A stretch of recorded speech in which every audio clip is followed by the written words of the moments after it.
it does. Hello YouTubers, you're back here with Sharon, and for this video I'm going to be doing something new. So recently I went around surveying a lot of people when it comes to community or just groups about what their opinion was on the top 5 cards, or top 5 staple cards of the current meta.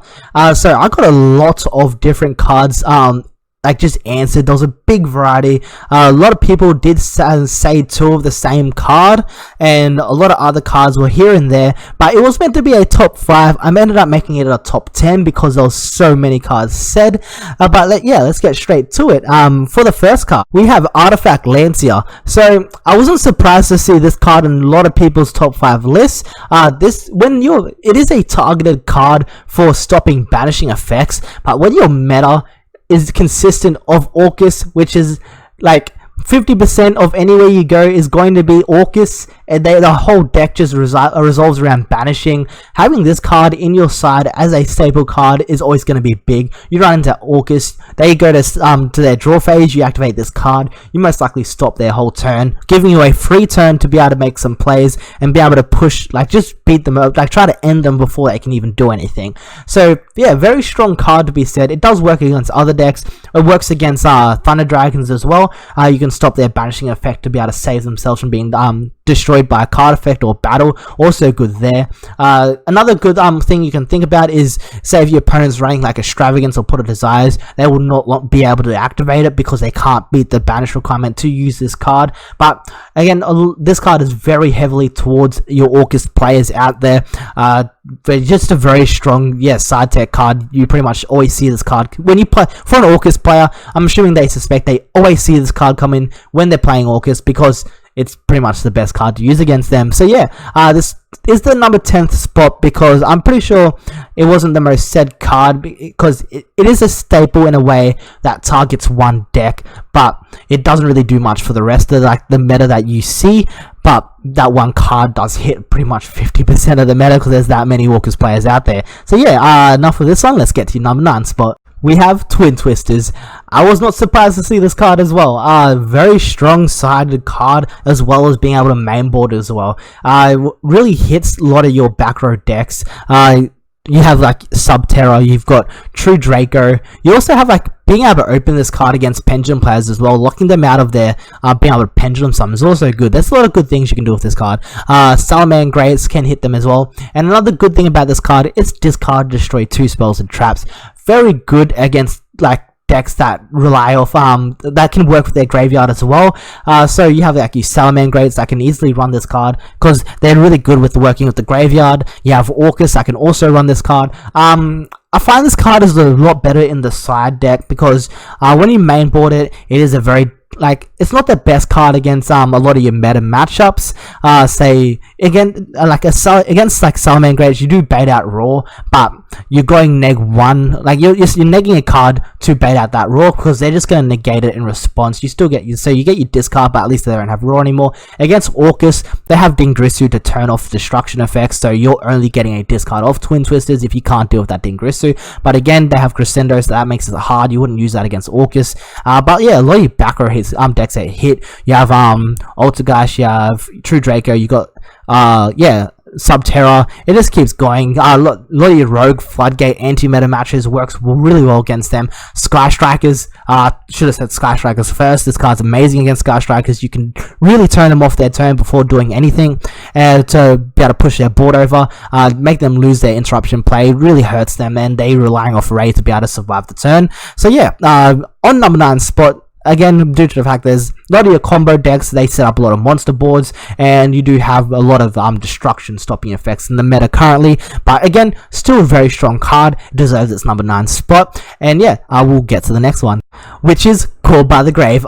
A card you see in a lot of main boards, and you do see it in some sideboards as well. Very needed card for your combo based decks. They need to be able to negate those hand traps of Called by the Grave so that they can make their board uninterrupted and be able to play through that way. I haven't been seeing it in It's not a card you see in every deck lately, mainly because a lot of people are mainboarding your Nibiru and Impermanence, which you cannot call by Grave because they drop straight to the field, not being able to banish it from Grave to negate the effect. But a lot of combo decks still mainboard this card, especially Orcust, you see Orcust play this card a lot too, because when that harp gets negated, they're in a very tricky situation, and you probably see Pendulums maybe side this in if they're playing it in the side. Yeah, so very based around just your combo decks that need to be able to push your effects and push through those hand traps. Not only it's strong against hand traps though, it's very good interruption play against a lot, like a wide variety of cards. So it offers protection, but also offers interruption. So against Sky Strikers, you can pinch out their Ray from being able to bring it back from the grave after you deal with their Link monster. That stops a lot of their defense play, a lot of their recursion play. Their Ray getting banished is really going to hurt them. And against Salamangreat, you hit the Gazelle, you're kind of in a good spot. You don't have to worry about that pain in the ass rotation anymore. Against Orcust, you can pinch out Dingrisu when they try to revive it off the skeleton, and another very good target for it. So you can play this card around that way. Very deserving of its number 8 spot. While it's not higher, I guess not many people are too fond of this card at the moment when it comes to the other 7 cards that are on this list, but I can see their reasons why, because you're about to find out yourself.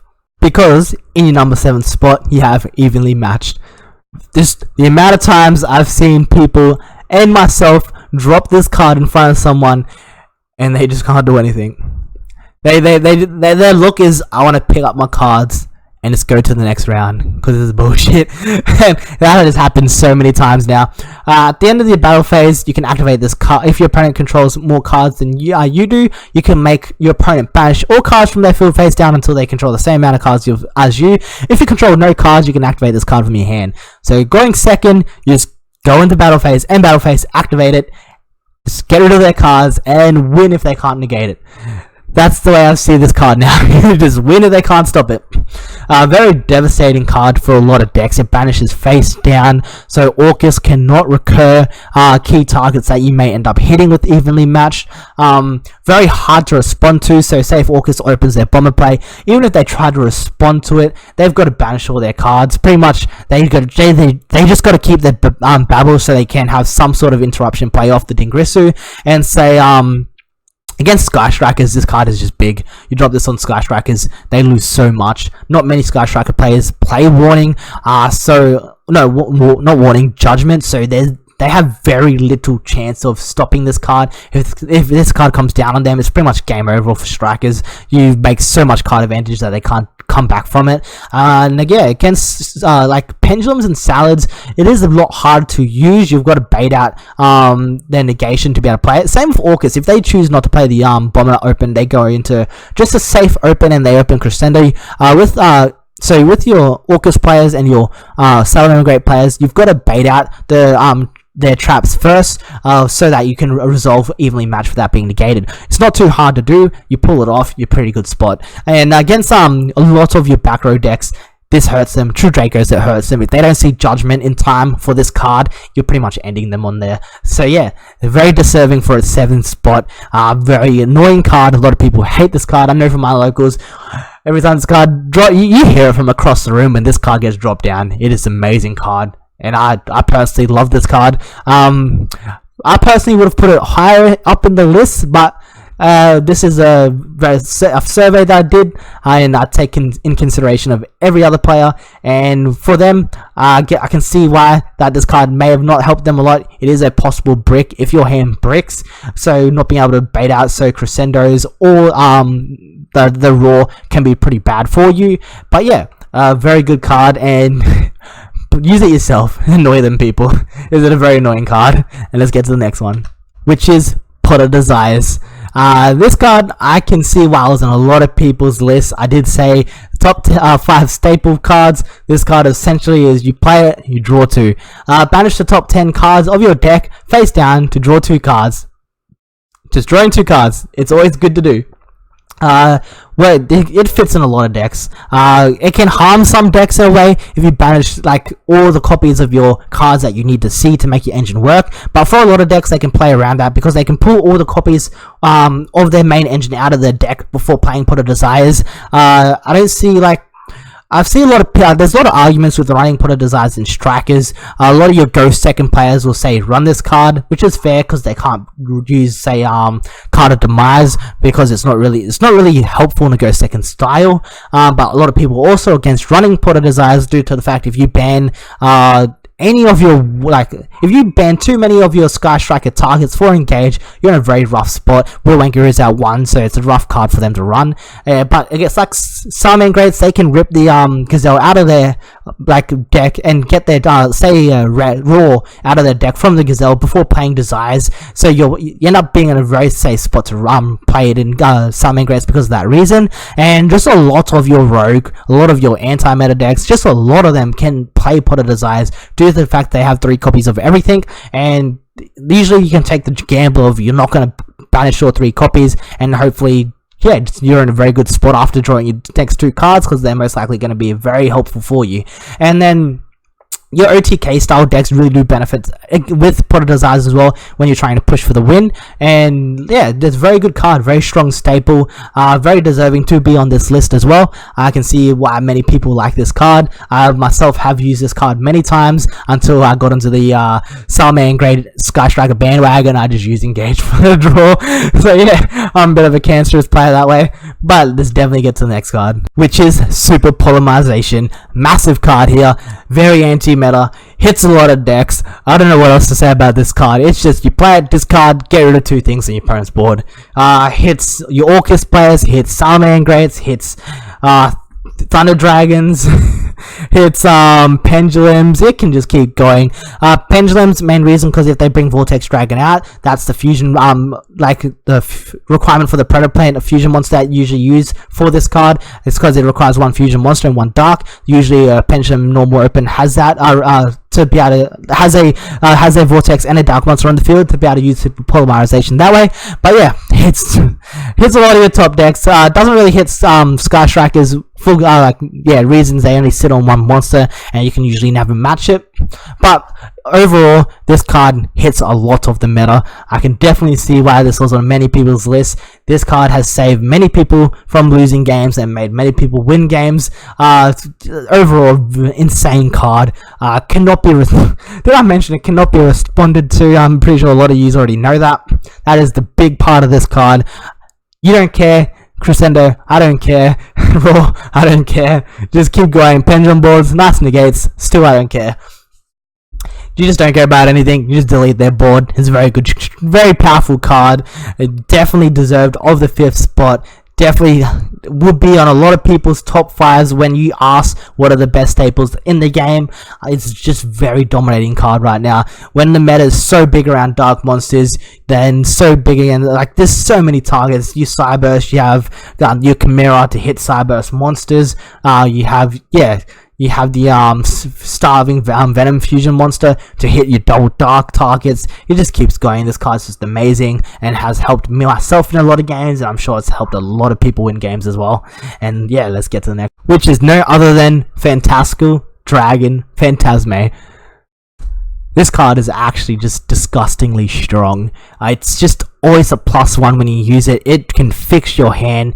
It can negate targeting. It's got good stats. You get it out for doing nothing. Your opponent controls, say, when your opponent special summons a link monster or monsters, except during the damage step, you can special summon this card from your hand, draw cards equal to the number of link monsters your opponent controls, +1. So that's a big thing there, +1 there. And then shuffle cards from your hand into the deck equal to the link monsters they control. So they control 2, you draw 3, put 2 back. Simple as that. And then when your opponent activates a card or effect that targets monsters you control, quick effect, discard 1 card, negate the activation, and if you do, destroy it. So you can use each of effects of Phantasme once per turn. So that's really good there. As soon as you bring him out, he's live to start negating targeting all your monsters. He's a good reload. He's a free pot of greed. He's a free fixer.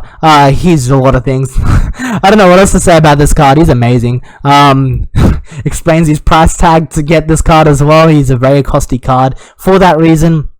But to add to this card, it can add to a potential brick. Even though there's a lot of link decks in the meta, if you run into like Thunder Dragons, definitely going to be a brick card against them if they choose not to link.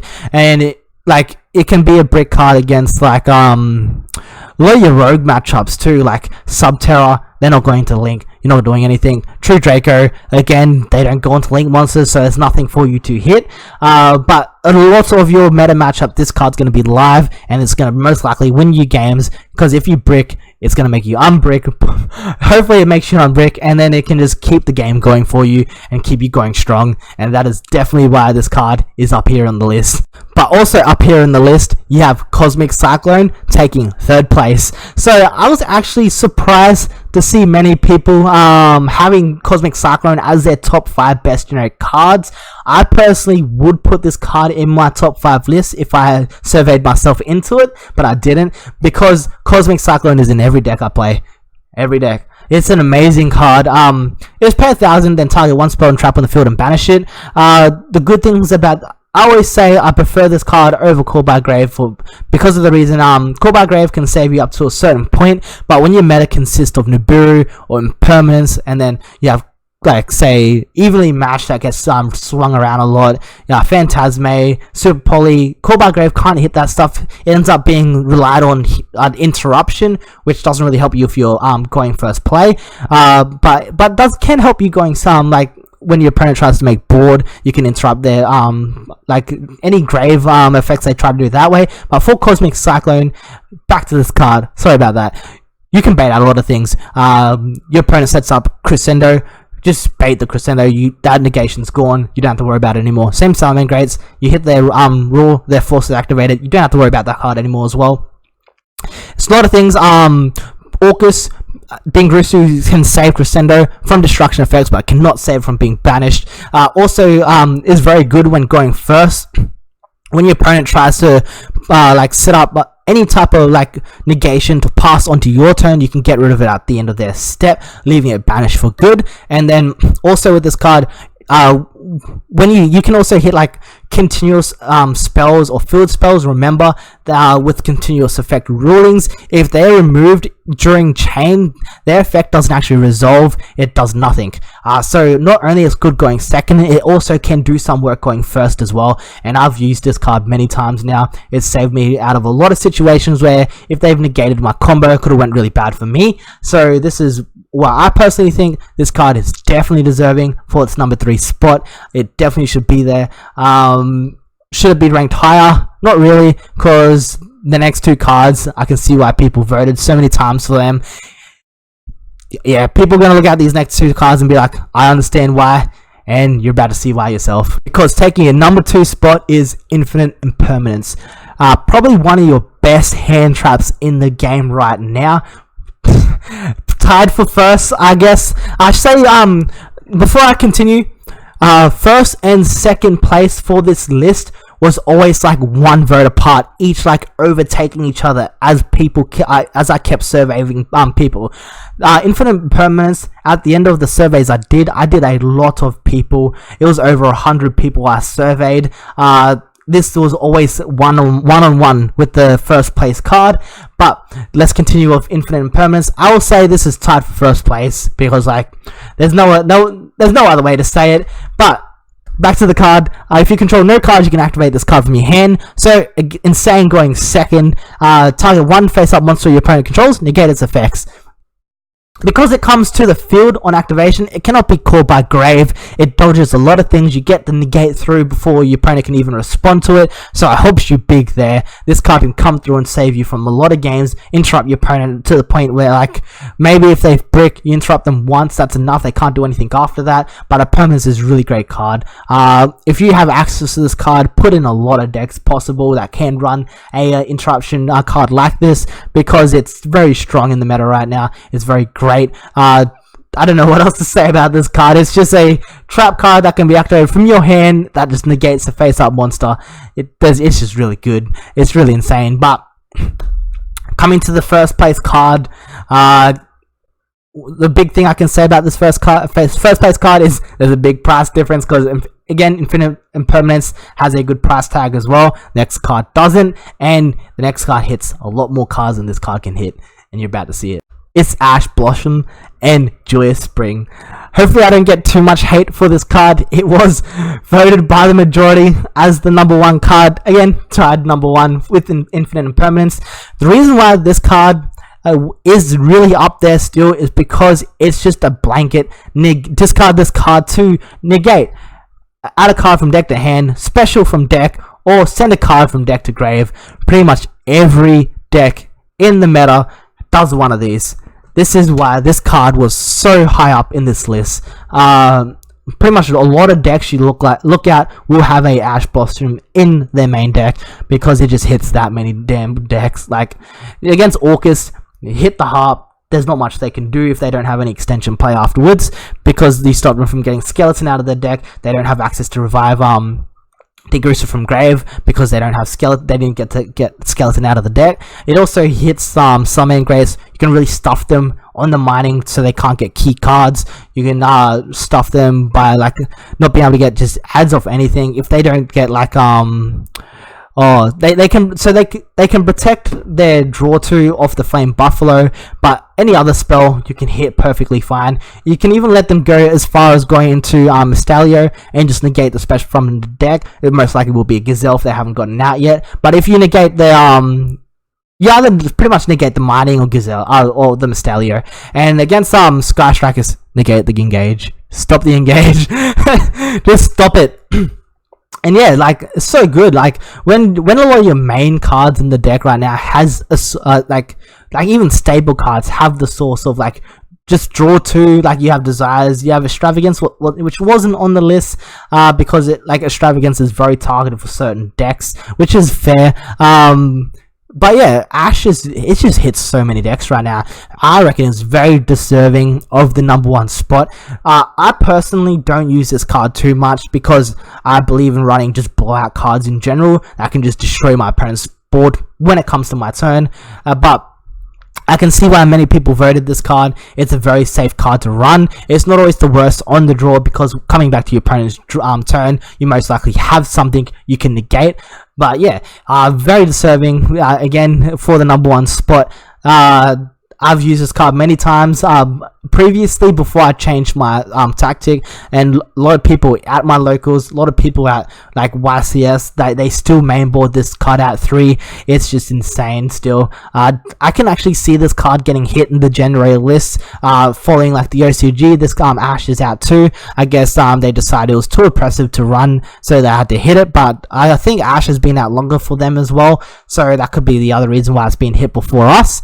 But yeah, definitely anyone who's watched it this far, let me know in the comments what you would have loved to see in the top 10 list. I would have you'd most likely say a card that was in the survey because there was about 30 plus cards that was entered into the survey list, but it was meant to be top 5, but I went to top 10 because there was that many good cards that was said. But there is many good cards in Yu-Gi-Oh right now. This game is fairly in a good state where there's so many strong cards to choose from all the time. I have the issue myself, and there's so many good cards to choose from. I don't know what to put in the deck, and I got to cut cards to put more good cards in the deck. It just keeps going. So yeah, that is the top 10 list voted by the hundreds of plus people that I surveyed to make this list. So big shout out to everyone who helped me do that. It was enjoyable making this list. I started so many convos with other players in general when I asked like why they think or why they think this is good, and I had really good answers as well. So yeah, if you guys made it this far, again,